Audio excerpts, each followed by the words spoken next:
नमस्कार दोस्तों, आप देख रहे हैं परीक्षा घाट चैनल और आज हम पढ़ने वाले हैं चीन की सभ्यता के बारे में। तो चलिए शुरू करते हैं। समस्या चाहे जो भी हो, हमें लड़ने का तरीका आनी चाहिए, क्योंकि हारा वही है जिसने लड़ा ही नहीं है।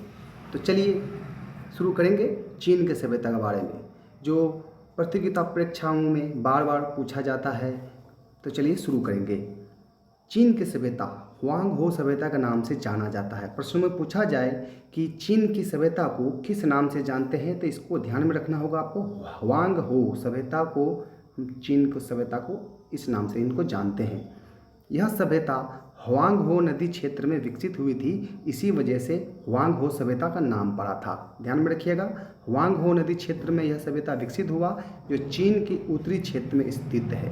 अगर प्रश्नों में घुमा के पूछा जाएगा हुआंग हो सभ्यता किस क्षेत्र में विकसित हुआ था, तो यह उत्तरी क्षेत्र में विकसित हुआ था। ध्यान में रखिएगा, आगे देखेंगे।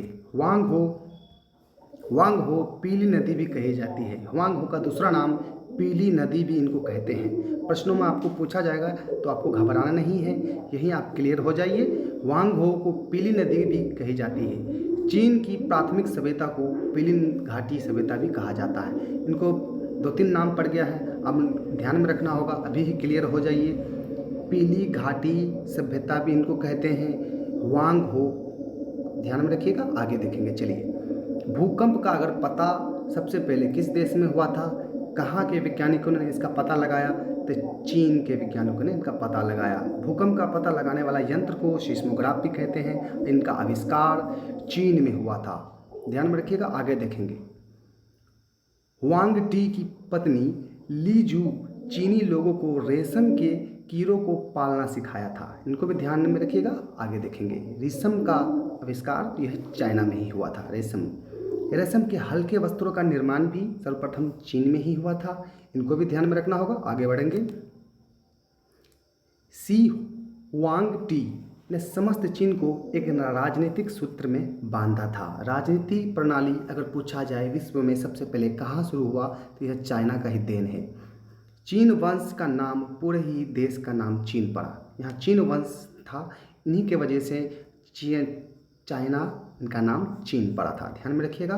और यहाँ के राजा को वांग कहा जाता है। प्रश्नों में पूछा जाएगा किस देश के राजा को वांग कहते हैं, तो चीन के राजा को वांग कहते हैं। चलिए आगे देखेंगे। यहाँ पर 6ठी शताब्दी ईसा पूर्व में दार्शनिक चिंतन का विकास हुआ था। अगर प्रश्नों में पूछा जाएगा कि दार्शनिक चिंतन का विकास कहाँ हुआ था, तो यह चीन में हुआ था, 6ठी शताब्दी में हुआ था।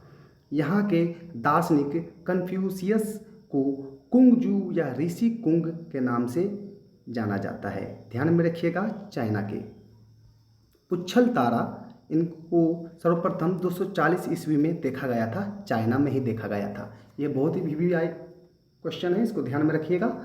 चलिए आगे देखेंगे। पुच्छल तारा से सर्वप्रथम अगर पूछा जाए कि किस देश में देखा गया था, पुच्छल तारा 240 में यह चाइना में देखा गया था। चलिए आगे देखेंगे। चीन वासियों ने सर्वप्रथम यह पता लगाया कि वर्ष में 365 1/4 दिन होते हैं। वर्ष में 365 1/4 का मतलब होता है लीप वर्ष। हर 4 साल के बाद 366 दिन होता है, एक दिन बढ़ जाता है। 1/4 का यह मतलब होता है। पेय पदार्थ जो हम आज चाय पीते हैं, इनका आरंभ भी चीन में ही हुआ था।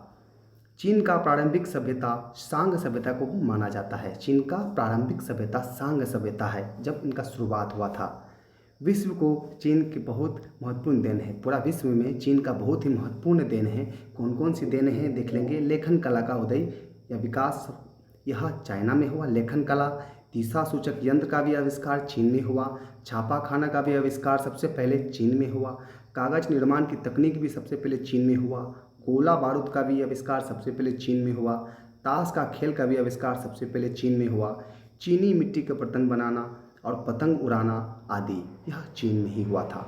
आप देख रहे थे परीक्षा घाट चैनल। अगर मेरा यह वीडियो आपको अच्छा लगा है और आप चाहते हैं कि आपको इसी प्रकार का वीडियो मिले, तो प्लीज़ सब्सक्राइब और शेयर ज़रूर करें। फिर मिलते हैं अगले वीडियो में। नमस्कार।